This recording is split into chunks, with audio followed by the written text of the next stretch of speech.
Hello everybody, welcome back to my YouTube channel. My name is Oluwashon. There is a particular issue that I would like to address before I go on to today's topic that I want to talk about. So I've been getting certain comments about anytime that I speak on a certain topic or a certain national, it means I hate them. For example, if I talk about a Zimbabwe man that was caught for having jiki jiki with the care worker, then someone left a comment on there that why do I hate Zimbabwe men so much? Make it make sense. I don't get it. And when I talked about 25 Nigerian nurses that were being prosecuted for using fake license or fake certificate, someone said I wasn't patriotic in my presentation. So what I don't understand is the reason why I have to paint something white when it is clearly black. I'm not going to support crime just because I'm talking about my country people, or I'm speaking about a particular nation or something. No, what is wrong, what is bad is bad. And I've always said it that on this channel, I purposely created it just so that I can create awareness. And if you notice in any of my video, there is always something to learn at the end of it. There is always an advice. I'm not perfect. No, I'm not. And I don't know it all. And I believe most of the people watching me can be older than me. Yes, so that's why I said I'm open to correction. But telling me that I hate a certain tribe or I hate a certain nation because I'm sharing news about them, that's so wrong on many levels. I do not hate anybody. This news is all over social media. This news is all over the internet. If you Google it, it will come up. And we cannot deny the fact that people are committing crime. Bad things are happening. It's the onus is left for us now that if you watch it somewhere that, okay, there is a consequences for this particular action, the onus falls on you that you don't meddle into similar thing. Because you know that someone that has done it before has been caught. So yeah, I'm not going to do it. Anyway, I'm not going to talk too much, but yeah, I just need to put that one out there. I do not hate anyone.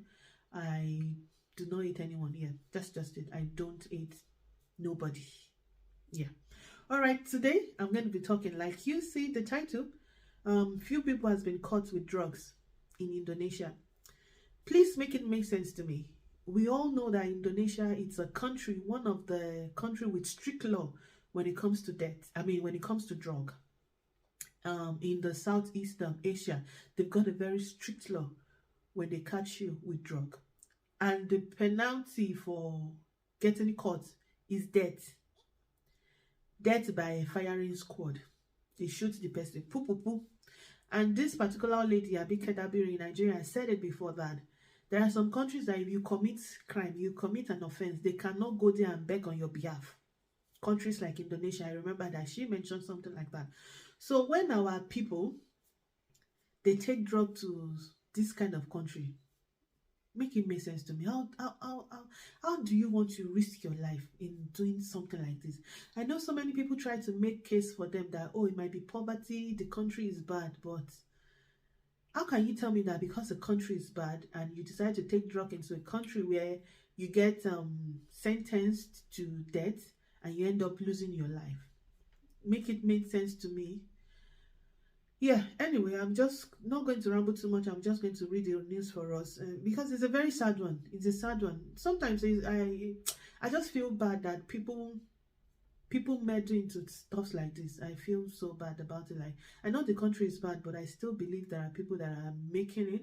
There are people that are struggling. And sometimes, yeah, I need to state this, that sometimes we put ourselves in so much competition that you believe you have to build 10 houses, you have to build 5 houses before people think you've made it in life. No. Don't let anybody push you to do something that you don't want to do. Don't let anybody push you into crime because you're competing with someone else. Sometimes just having your 3 square meal, having a roof over your head is enough. Is enough. You don't necessarily have to have 10, 15, 20 houses or 15 cars before you know that you've made it in life. Yeah. All right, so let me just read it. On Wednesday, Indonesian authority arrested 4 foreigners that includes 3 Nigerians for allegedly trying to smuggle drug into the country. So those Nigerians were arrested separately. Apparently, one was arrested in January, another one was arrested in March at different airport. So one of the Nigerians that were arrested had allegedly swallowed dozens of capsules with more than a kilogram of cocaine. That is about 2.2 pounds of cocaine. Like I said before, I said Indonesia is a major hub for drug trafficking in Southeast Asia, and they have strict drug law. When convicted, smugglers sometimes are executed by firing squad. I said it earlier. So the chief of custom said they arrested a particular man, Nigerian man by the name Malachi Onyekachuku, who arrived at the airport from Ethiopia on March 5th with no suitcase or bag. See, you make yourself suspicious of crime. Sometimes it's our. I'm not sure anybody gave them any prior information that, oh, this person is coming into this country with drugs. Sometimes it's the behavior and the demeanor of that person that make them suspect. I think this person has something hidden. Let us go further. Let us search the person. That is what they do. They just look at your body language and say, okay, something is not right. So how can you be traveling from Ethiopia? How can you be going from one country to the other and you don't have any suitcase? You don't have any bag. Even if it is hand luggage or backpack, you don't have any on you. You just enter plane, just get down like that and you keep walking. It's strange, you know. So, yeah, his suspicious behavior prompted an officer to check his body, and an x-ray turned up that he has 64 capsules inside his stomach. Authority managed to force all the capsules, which were filled with a total of 1.07 kilogram, which is 2.3 pounds of crystal meth, out of his stomach within 3 days.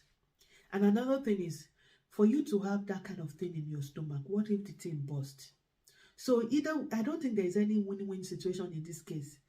Is it that the drug bursts inside you and you die, or they catch you in that country and you eventually get sentenced to prison and they kill you? So tell me, it doesn't make sense in either way. It's no win-win situation. At the end of the day, it doesn't worth it.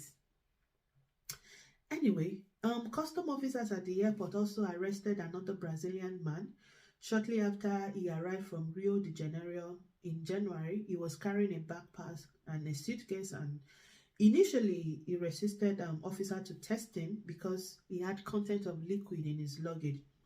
But later on, he was forced to carry out a test on the liquid in his luggage, and they found that it was 2 liters of liquid cocaine that is estimated to be around $1.3 million. Police also arrested 2 other Nigerian nationals alongside with an Indonesian man and a woman who tried to smuggle 1.4 kilogram of crystal meth from India. They wrapped it in a lace fabric in clothes. At least those ones were wise enough not to inject it. Abi? So the police director of drug investigation said these suspects will be punished according to Indonesian street narcotic law with a minimum of 5 years imprisonment and a potential death sentence. So apparently, if they are done with their imprisonment, if they are done with their prison term, then they get to sentence them to death again. I don't think anybody can win in this situation. So there are lots of comments on there where I read it, and people are saying Nigerians abroad, or Nigerians are giving us bad names. And yeah, do you know, sometimes when you take our passport, green passport, to a country, they just look at you in a certain way.